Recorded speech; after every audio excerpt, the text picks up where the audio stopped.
Hey y'all, welcome back to another video. In this video I'll be dyeing this person's hair and doing a silk press. So first things first, I'm parting the hair on where I'm going to dye the hair, and then get started to mix my chemicals and get ready to dye the hair. In some parts of this video, you will see me probably be out of frame of the video, or her head will probably be out of the video, which I apologize. And also, happy holidays to everyone. I hope everyone is having a blessed holiday and a blessed week. Okay, so the color that she wanted was baby blue. So when I did dye the hair came out bluish greenish. But she still came out and she said that she still liked it and it was cute. But y'all know I am still currently in school, so I'm still learning. And I would love to continue to practice and learn as I go. And these are the products and utensils that I used on this person's head.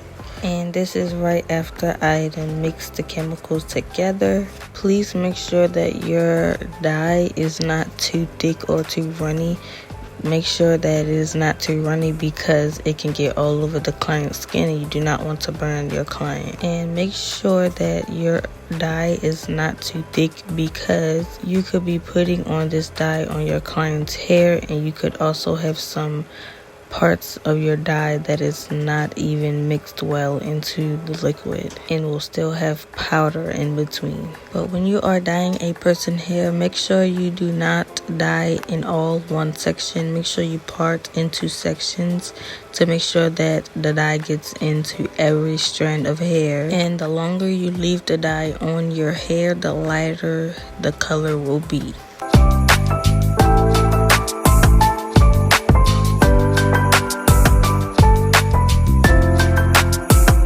Now I know y'all see that the hair is already turning to a light brown color. Now what you want to do is you will have to work fast with this, because if you do not want your hair to be really light, you will have to work fast in a little bit more bigger sections so that your hair won't be very too light if you do not want it light.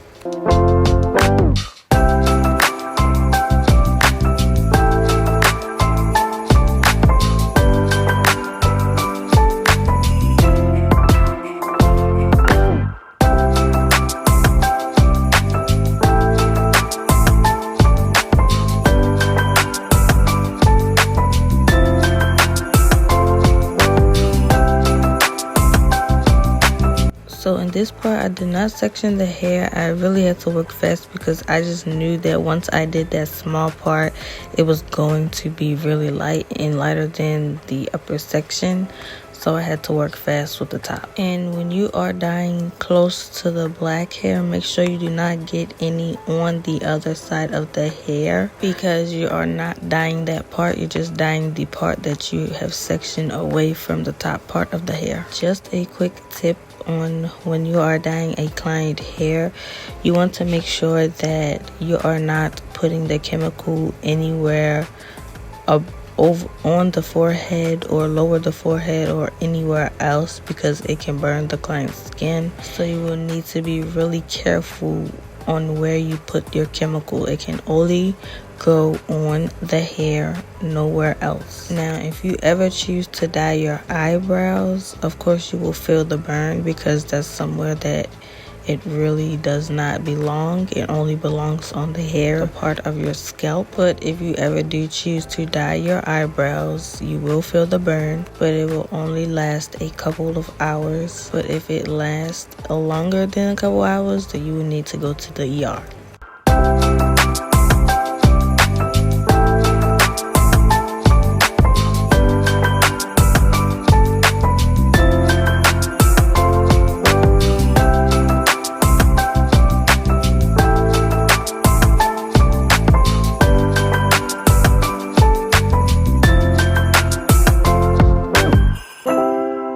So this is after the chemical dye. It looks really beautiful. I really love how this turned out because I was very shocked. This was my very first time doing this, and this is how the color turned out. Remember when I said that she wanted a blue color, and also that was the heat protectant liquid that I used for her hair. And after I put the heat protectant on her hair, I went in with my blow dryer and brush to straighten the hair.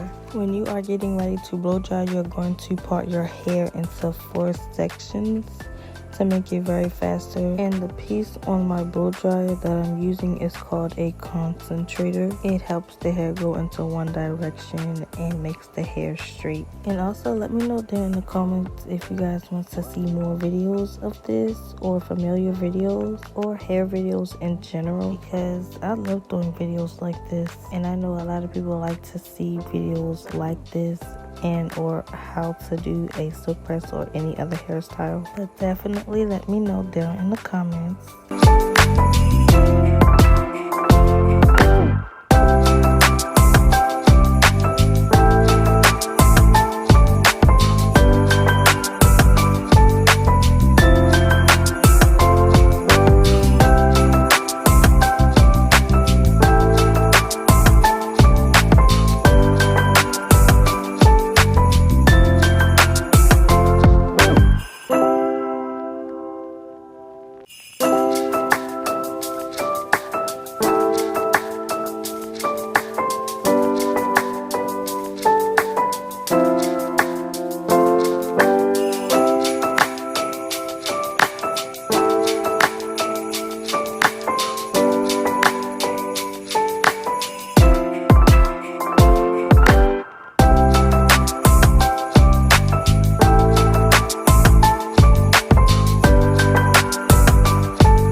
Okay, so next thing that I'm going to do is get ready to silk press her hair, and I am using a titanium flat iron and a rat tail comb. When you are silk pressing your client's hair, you do not want to part your hair into big sections.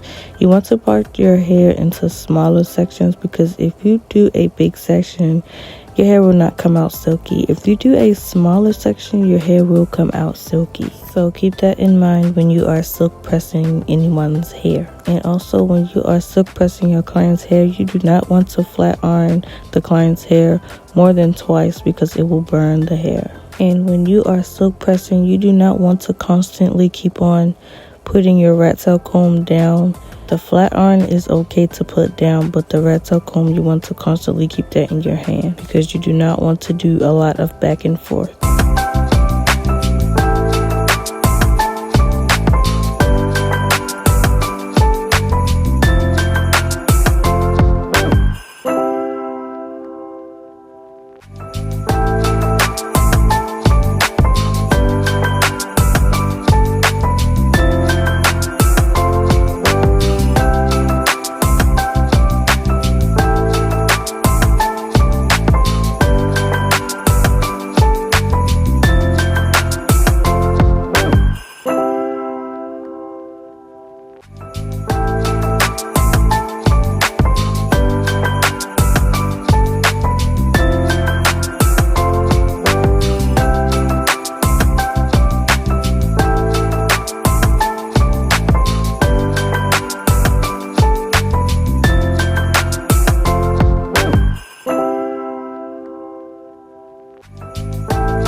After I flat on her hair, I did clip her ends, and then after that I curled her hair, and this is how it turned out, y'all. She loved her hairstyle.